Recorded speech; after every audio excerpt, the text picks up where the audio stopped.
Hola mi amigos, ¿cómo están? My name is Elisha and welcome back to GòL Laliga Weekly Show. The end of the season is quickly approaching. We have one more match day left. So let's talk about what's been going on so far. So first up, we had Villarreal versus Barca. That game ended 5-1 in favor of Barca, of course. But what really struck out for that game is the fact that Villarreal decided to give Barca the guard of honor. So if you don't know what that is, whenever a team wants to show some respect for another player, manager, or the whole other team, what they do is before the game starts, you know, the players stand on two lines, two rows, and then the opposing team or the person that they're doing the guard of honor for or whatever, you know, walks in the middle of the line and, you know, they applaud them. It's just a beautiful way of showing respect for your adversaries, you know. And the team that was supposed to do that for Barca is Real when they were playing in their Clásico. But that whole guard of honor thing has kind of been, you know,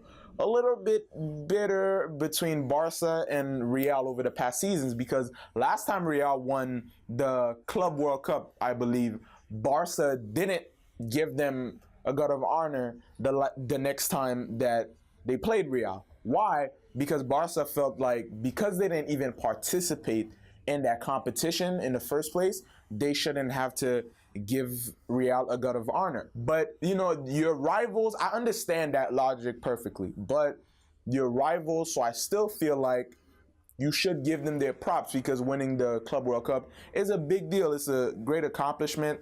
They should have still done it. You know, I'm not going to be, you know, biased because it's my team, and I'm going to tell it how it is. They should have gave them the guard of honor. That would have never, you know, that whole back and forth of not doing it for each other, that has no place in it. You know, don't take something that's supposed to be a sign of respect, make it disrespectful. Now, Real could have took it upon themselves and, you know, be the bigger person and actually give them the guard of honor this season, but I understand why they didn't want to. So hopefully next year, if Real, you know, I'm not saying hopefully Real win the league or anything, but if they win something next year, hopefully Barca goes back to doing it and, you know, we could just move past this. Now, during that game also, Dembele scored 2 goals. This is his first brace in La Liga. And, you know, so far he hasn't been as, you know, performing as people would hope, especially with the big price tag he has on him. And I know he's really young,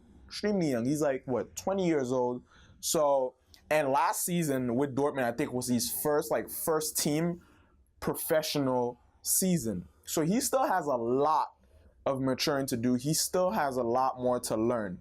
But I still feel like he could have been, you know, he's alongside some pretty good teachers like the Messis and the Iniestas, the Suarez's. I felt like by now he should have been a lot more, you know, of a start. Not like a top star, but, you know, he should have made his mark a little bit more. Even with the injuries, when he came back, should have been bigger and better. But maybe I'm just being a little harsh. You guys, let me know what you think in the comments below. Do you think Dembele is overrated? Do you think, you know, he just needs a little bit more time to adjust? What do you think? And also, Real played Sevilla. They lost 3-2. But at this point, these type of games are basically just fillers. I mean, Real is already in the top 4. They're not winning the league. Barca won that. So they, you know, it really doesn't matter that much. Sergio Ramos ended up being the penalty kick taker for that game. He missed the first one, scored an own goal, and then in perfect Sergio Ramos fashion, he scored another penalty. So, you know, that's pretty much that. And then Real ended up playing Celta Vigo a couple of days later and completely destroyed them 6-0, 2 goals from Gareth Bale, including this absolute beauty right there. Это легкоатлет. Здорово уходит, не успеет защита, конечно, особенность. Гарeth Bale великолепно бегает. And I feel like past or present, there's no keeper, past or present in the game of football, that could have stopped a shot like that. The power and the accuracy that it took, mostly power, that it took from him is just unbelievable. No one can stop a shot like that. Which is going to bring me to my next point. I feel like without injury, Bale would overshadow Cristiano. Like, really think about it. Bale came out of Tottenham. He was just this rising star, wanted everywhere. Real got their hands on him. And from that point on, it's just been injury after injury after injury. But every time he comes back, he just goes into this form. And you're just like, man, this guy is a sleeping beast. You watched The Hobbit, and there was like this dragon, and it was sleeping under all the gold and the jewelry and so. That's Bale. Sleeping beast. And I think if he gets a little bit of luck, with a little bit of luck, if he can stay healthy next season for like the whole season, man, people are going to forget about Cristiano. But then again, I feel like in his last season with Barca, Neymar kind of outshined Messi. But still, Messi was the number one name. Because he's him, everybody was still, Messi was still on top. But Neymar had a better season than him.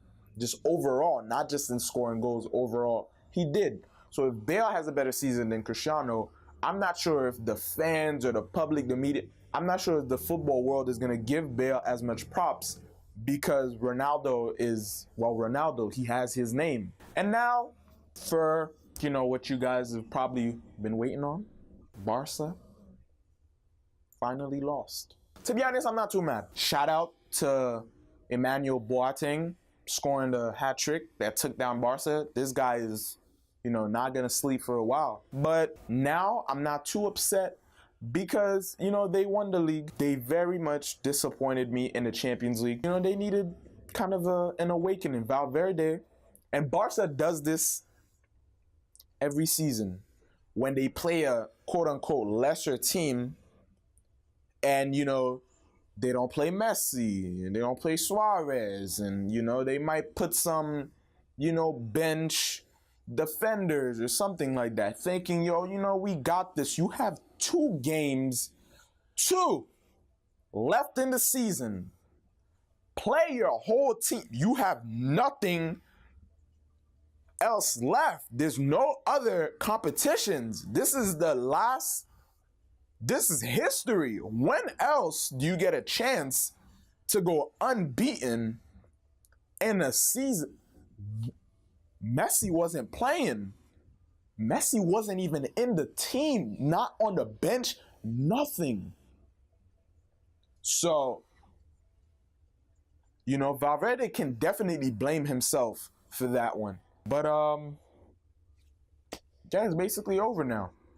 But, the tables are pretty much set. 1 match day left in the La Liga season. Barca in first place, Atletico second, Real Madrid third place, and Valencia at fourth. So these 4 teams are moving on to the Champions League next year. They qualified. That's what happens when you make top 4. And the 3 teams that are getting relegated are Leganés, Deportivo, and Malaga.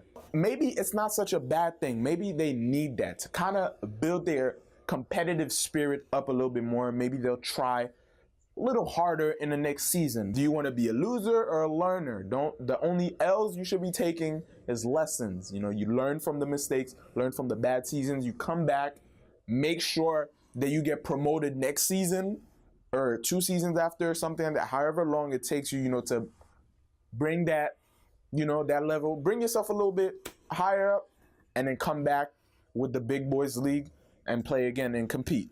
And also, this is sort of La Liga related because it has to do with a La Liga player, but Ronaldo announced that he is going to be starring in a new animated series called Strike Force 7, and he's the main character in the series. He's the main superhero, and I'm guessing it's football related. It looks like it. And, I'm actually looking forward to it. If there's like a trailer or anything like that, coming out for it, I'm definitely going to do a reaction video to that. So I'm going to be on the lookout for Strike Force 7 coming out soon. There's no release date, no official release date on it yet. But I'm guessing, we can definitely keep an eye on it for, a couple of weeks, month, maybe. Other than that, that's going to be it for La Liga this week. As I said before, there's still 1 match day left, so I'm definitely going to be coming back again, talking about that, how everything ended, the top leaderboards, the award winners, different things like that. But If you guys enjoyed this video, make sure you drop a like. But if you didn't, drop a dislike. You know how this goes, but make sure you let me know why in the comments below so that I can improve. Make sure you check out the music in the description. Also check out the social media, and I'll see you guys next week on GòL. Adios.